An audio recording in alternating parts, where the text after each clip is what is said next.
पर बिजी हैं, तो मैं सर है मीटिंग में है। इसके पहले मैं चाहूंगा कि हमीरपुर से हमारे जो नोडल अधिकारी हैं डॉक्टर पवन कुमार यादव जी, आप अपनी योजनाएं और हम क्या बेहतर कर सकते हैं इसके संबंध में अपनी टिप्पणी दें। अ, डॉक्टर पवन कुमार,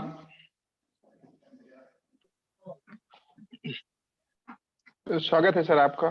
जी जी जी, नमस्कार सभी लोगों को। इस अभिविन्यास कार्यक्रम में जितने भी मेरे वरिष्ठ सहायक लोग हैं, सभी लोगों का मैं स्वागत करता हूं।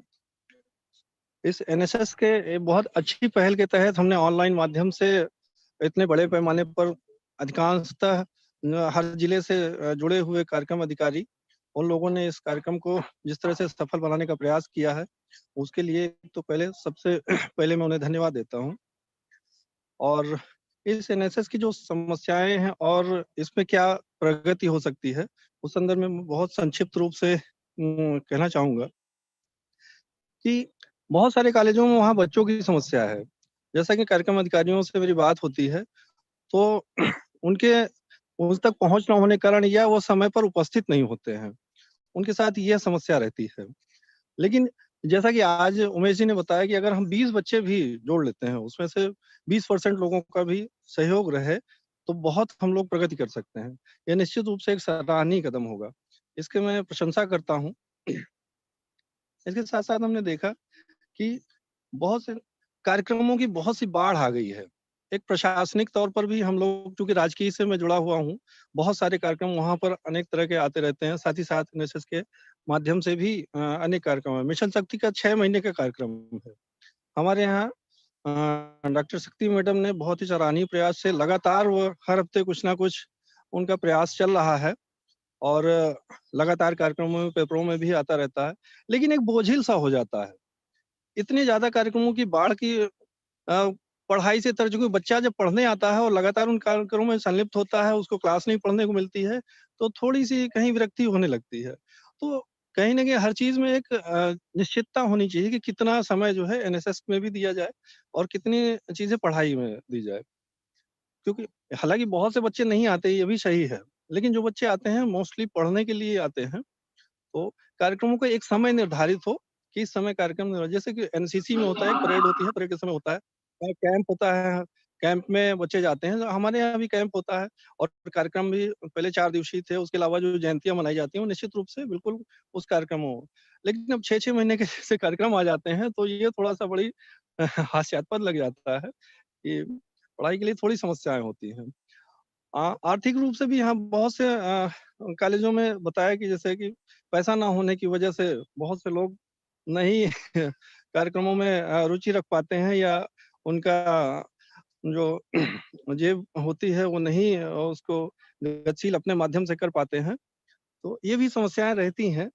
लेकिन फिर भी उसके बावजूद देखा गया है कि पिछले जब से हमारे समन्वयक महोदय जी यहाँ पर आए हैं, तब से एनएसएस ने बहुत प्रगति की है। निश्चित रूप से और तकनीकी का इतना अच्छा उपयोग किया है, जो बहुत सारी समस्याएं होती थी, उनसे निदान मिल गया कि बार-बार भाग करके झांसी, जैसे हम लोगों का हमीरपुर है या चित्रकूट है, बांदा है, बहुत दूरी पड़ जाती है झांसी से, और उस छोटे से काम के लिए जाना पड़ता था। उससे बहुत हद तक जो है सफलता मिली है हम लोग की, यहीं से हमारी समस्याएँ दूर हो जाती हैं। और उमेश जी का बहुत-बहुत इसमें सहयोग रहा कि तकनीकी माध्यम से उन्होंने बहुत सारी जो जटिलताओं को समाप्त करने का प्रयास किया है। और बच्चे जो बहुत एक्टिव होते हैं, बहुत बार होता है कि उनके माता-पिता नहीं सहयोग कर पाते हैं। हम लोग कन्विंस करने का प्रयास करते हैं, जैसे झांसी भेजने के लिए बात हुई, तो उसमें नहीं तैयार हो पाते हैं। अब उनकी समस्याएँ होती हैं जो भी, तो कुछ इस तरह की भी होती है कि माता-पिता उनके नहीं सहयोग कर पाते हैं। लेकिन ये है कि वास्तव में कि हम लोग कार्यक्रम अधिकारियों में बहुत से लोग कार्यक्रम अधिकारी बने हुए हैं, लेकिन उनकी समस्या है कि प्रबंधक के माध्यम से उनको कह दिया गया है काम करने के लिए। वास्तव में वह लोग उसमें, उनका नाम उसमें नहीं होता है, यह भी शिकायत रहती है कि उनका नाम नहीं है सर, और लेकिन उनको पूरी ज़िम्मेदारी दे दी गई है उन्हीं को करने के लिए। तो वो भी पूरी तरह से रुचि नहीं ले पाते हैं उसमें। तो कुछ समस्याएँ इस तरह की हैं, लेकिन उसके बावजूद मैं कहूँगा कि बहुत अच्छा एक सराहनीय कदम है हमारे बुंदेलखंड विश्वविद्यालय द्वारा, जिस तरह से एनएसएस के क्षेत्र में प्रगति हुई है। यह निश्चित रूप से सराहनीय है। इन्हीं संक्षिप्त बातों के साथ में मैं आगे के लिए अन्य लोगों के लिए अवसर देता हूँ। धन्यवाद उमेश जी। बहुत बहुत धन्यवाद सर। कुछ समस्याएं हैं सर, तो कुछ समाधान भी होगा जब हम आप मिलकर के बैठेंगे कभी। जी। हम लोग उस पर चर्चाएं करेंगे, क्या समाधान हो सकते हैं उनके। एक चीज थोड़ा सा आपने बात रखे कि मिशन शक्ति 6 महीने चलेगा, या सरकार कई बार जो है जब कार्यक्रमों को प्लान करने लगती है तो पढ़ाई उसके दिमाग में होती है कि नहीं होती है मुझे नहीं पता है, लेकिन ठीक है, मिशन शक्ति या कोई भी कार्यक्रम है वो 6 महीने चलेगा, साल भर चलेगा, तो उसको चलने दीजिए।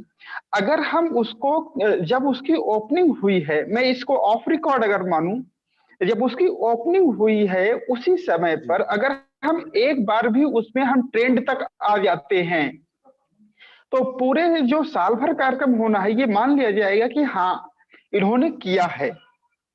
क्योंकि एक बार आप प्रशासन की नजर में हैं कि हाँ एनएसएस बुंदेलखंड यूनिवर्सिटी ने इस कार्यक्रम को पूरी तन्मयता से, पूरी भव्यता से इसको आयोजित किया है, तो उसके बाद फिर हमें कुछ करेंगे या हम थोड़ा बहुत भी करेंगे तो हमारे कार्यक्रम चलते रहेंगे उन चीजों को लेकर के।